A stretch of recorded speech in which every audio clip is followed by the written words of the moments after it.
Hello friends, make future channel में आपका स्वागत है। चलिए, तो अपन देख रहे थे आज एमपीपीएससी फॉरेस्ट मेंस का पेपर हुआ। उसके अपन ने पहले पार्ट में 0 से 50 क्वेश्चन देख लिए, दूसरे पार्ट में 50 से 100 देख लिया। अब तीसरा पार्ट है जिसमें अपन 100 से 150 क्वेश्चन देखेंगे। पिछले वीडियो भी मैं नीचे लिंक में लगा दूंगा, मेरी प्लेलिस्ट बना दूंगा, उसमें आप जाके देख सकते हैं। और प्लीज इसको ज्यादा से ज्यादा लाइक शेयर सब्सक्राइब कीजिए, यदि आप करेंगे तो ये ज्यादा से ज्यादा जगह पहुंचेगा दोस्तों। चलिए आगे बढ़ते हैं। तो अपन देखते हैं 101वां क्वेश्चन। 101 क्वेश्चन क्या था? नीचे दिए गए कथनों के लिए सही उत्तर चुने। इसमें दिया था लाल रक्त कोशिकाएं ऑक्सीजन परिवहन के लिए अत्यधिक विशिष्ट हैं क्योंकि। और 4 स्टेटमेंट दिए थे, तो इसका दोस्तों सही उत्तर है 101 का बी, 1 2 और 4, 1 2 और 4। चलिए 102 प्रश्न की तरफ बढ़ते हैं। क्यों थायरोक्सिन अंग पर प्रभाव करता है किंतु इंसुलिन नहीं करता, जबकि दोनों हार्मोन एक ही समय अंग तक पहुंचते हैं? तो दोस्तों 102 का आंसर क्या हो जाएगा? इसका आंसर भी बी हो जाएगा। अंग में लक्ष्य कोशिकाओं को थायरोक्सिन के लिए विनियमित किया गया है दोस्तों। तो 102 का क्या हो जाएगा? बी हो जाएगा। अब 103वें प्रश्न की तरफ बढ़ते हैं दोस्तों। इस प्रश्न पर मुझे डाउट है, लेकिन तो भी मैं आपको संभावित उत्तर बता देता हूँ, और मेरे से जो भी गलती होगी, भूल चूक होगी, मानवीय एरर होगी, उसके लिए मैं माफी चाहता हूँ और आपको सही उत्तर आगे आने वाले वीडियो में बताऊंगा। तो 103 में बोला है निम्नलिखित में से कौन से सर्टोली कोशिकाओं के कार्य हैं दोस्तों।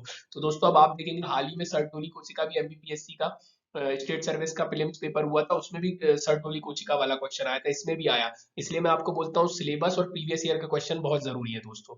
चलिए, तो 103 का उत्तर देख लेते हैं अपन। 103 का उत्तर है दोस्तों सी, 1 2 एंड 3। अब बढ़ते 104वें प्रश्न की तरफ। प्रकाश संश्लेषण की प्रक्रिया में कौन सा प्रकाश प्रभावी नहीं है? कौन सा प्रकाश प्रभावी नहीं है दोस्तों? तो 104 का ये हो जाएगा हरा प्रकाश दोस्तों।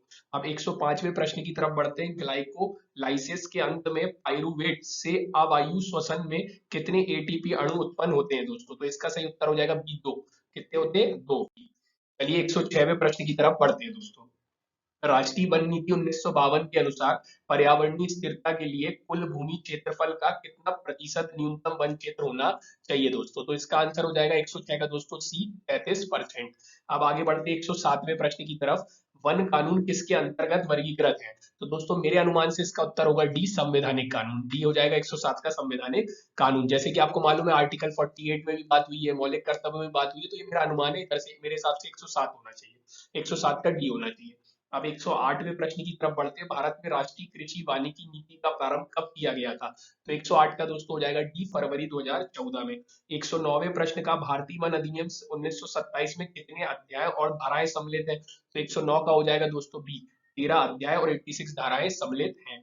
अब 110वें प्रश्न की तरफ बढ़ते हैं। किस अधिनियम के अंतर्गत वनों में रहने वालों वाले आदिवासी और जनजातियों को लघु वन उत्पाद इत्यादि इकट्ठा करने की अनुमति दी गई? तो किस अधिनियम में दी गई? तो 110 का हो जाएगा बी, वन अधिकार अधिनियम 2006। अब 111 प्रश्न की तरफ बढ़ते हैं। वर्तमान में भारत में कितने जीव मंडल भंडार है? जीव मंडल, तो इसका दोस्तों 111 का बी हो जाएगा, 18। अब आगे बढ़ते 112 की तरफ। कोल ईंधनों के अपूर्ण दहन से कौन सी गैस निकलती है दोस्तों? तो इसका हो जाएगा 112 का ए दोस्तों, सीओ, कार्बन मोनोऑक्साइड। अब आगे बढ़ते 103 की 113 की तरफ। ध्वनि की तीव्रता को मापने की इकाई है दोस्तों, तो इसका आ जाएगा दोस्तों आंसर 113 का डी, डेसिबल। फिर आगे बढ़ते 114 की तरफ। ठोस अपशिष्टों के निपटान हेतु स्थापित संयंत्र है?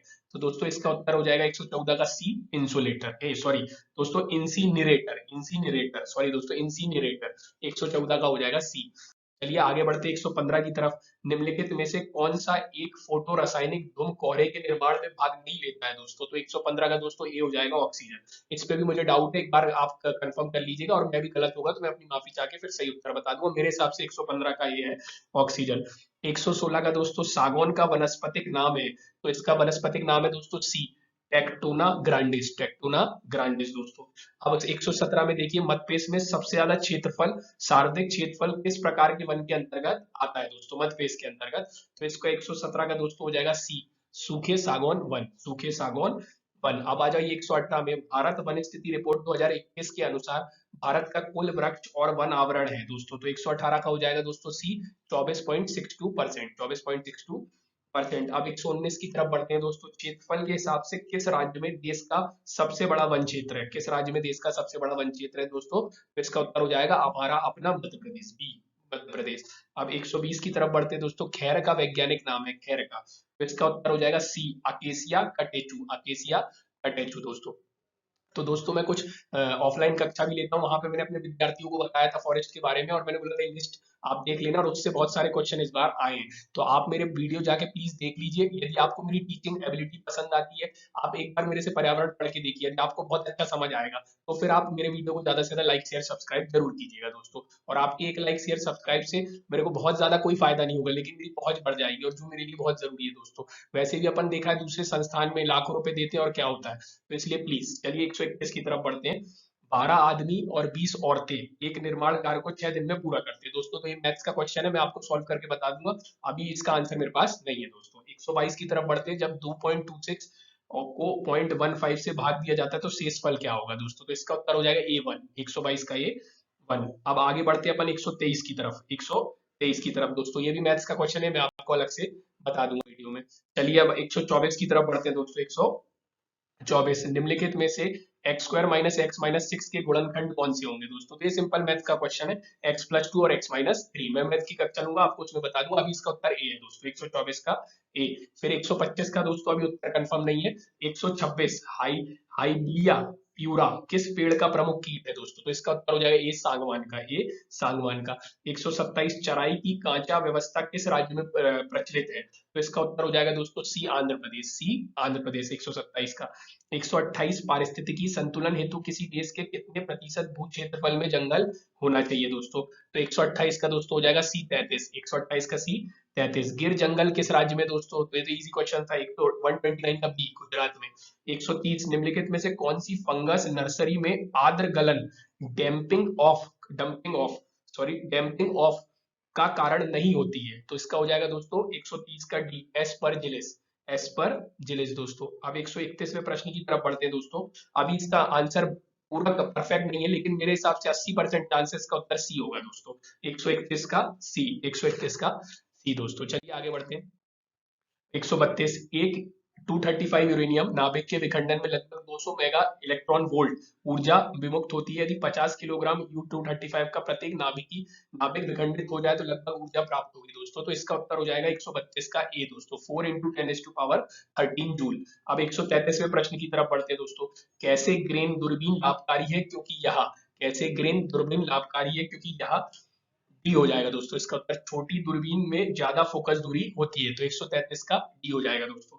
134 एक्स किरणें सीधी रेखा में गमन करती है एवं प्रभावित होती है, तो 134 का दोस्तों क्या हो जाएगा डी, ना ही विद्युत क्षेत्र से तथा ना ही चुंबकीय क्षेत्र से।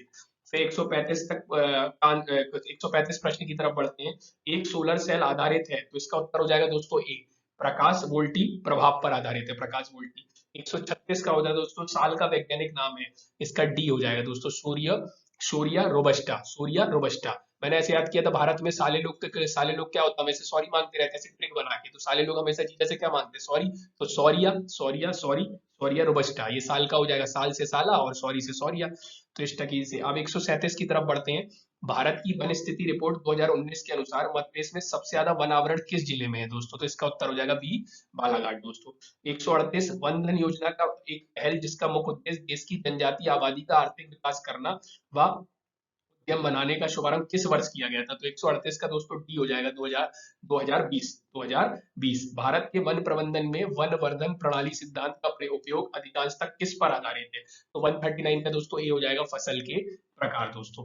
और 140वें प्रश्न की तरफ बढ़ते हैं। उत्तराखंड व हिमाचल प्रदेश में देवदार के वनों का प्रबंधन तत्वतः किस पद्धति से किया जाता है, तो इसका दोस्तों बी हो जाएगा, रक्षी वितान प्रणाली, बी हो जाएगा, रक्षी वितान प्रणाली। तो 140 का बी हो जाएगा दोस्तों। ठीक है दोस्तों, प्लीज लाइक शेयर सब्सक्राइब जरूर कीजिए। यदि आप मेरे वीडियो को आगे नहीं पहुंचाएंगे तो मेरे वीडियो आगे वैसे भी नहीं पहुंचेंगे। और अभी मैंने ये नया नया चैनल शुरू किया और मैंने कई साल ऑफलाइन भी पढ़ाया है दोस्तों, आप मेरी टीचिंग एबिलिटी जाके देख सकते हो, और अभी मैं इसमें बहुत सारे लेक्चर लूंगा। और मैंने एमई किया दोस्तों, बैचलर ऑफ इंजीनियरिंग किया, और अभी मैंने 19 का मेंस लिखा है एमपीपीएससी का। आने वाले समय फॉरेस्ट का पीएससी का फिर से मेंस लिखूंगा दोस्तों।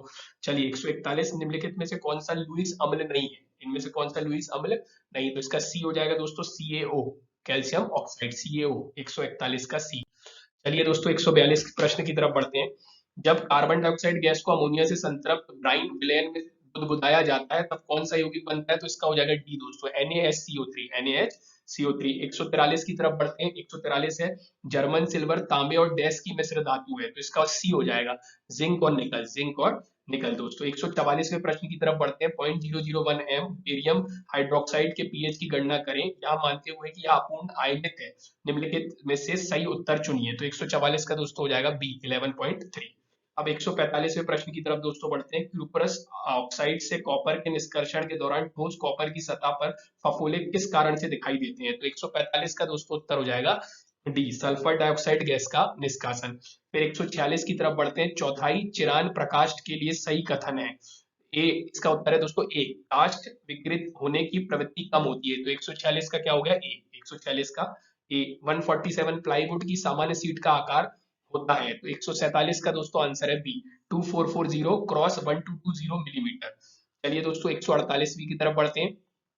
रस विस्थापन विधि का प्रयोग मुख्यतः बिना सुखाई हरी काष्ठ के खंभों को उपचार करने के लिए किया जाता है। तो इसका दोस्तों उत्तर हो जाएगा ए बुचेरिया प्रक्रिया, बुचेरी प्रक्रिया दोस्तों। और दोस्तों हमारे आने वाले कोर्स के लिए भी आप हमारे चैनल को सब्सक्राइब लाइक शेयर जरूर कीजिए। मैं अभी इसमें फिजिक्स पढ़ाऊंगा, केमिस्ट्री पढ़ाऊंगा, बायो पढ़ाऊंगा, मैथ्स पढ़ाऊंगा और बहुत सारे अन्य सब्जेक्ट पॉलिटी पर्यावरण भी पढ़ाऊंगा दोस्तों।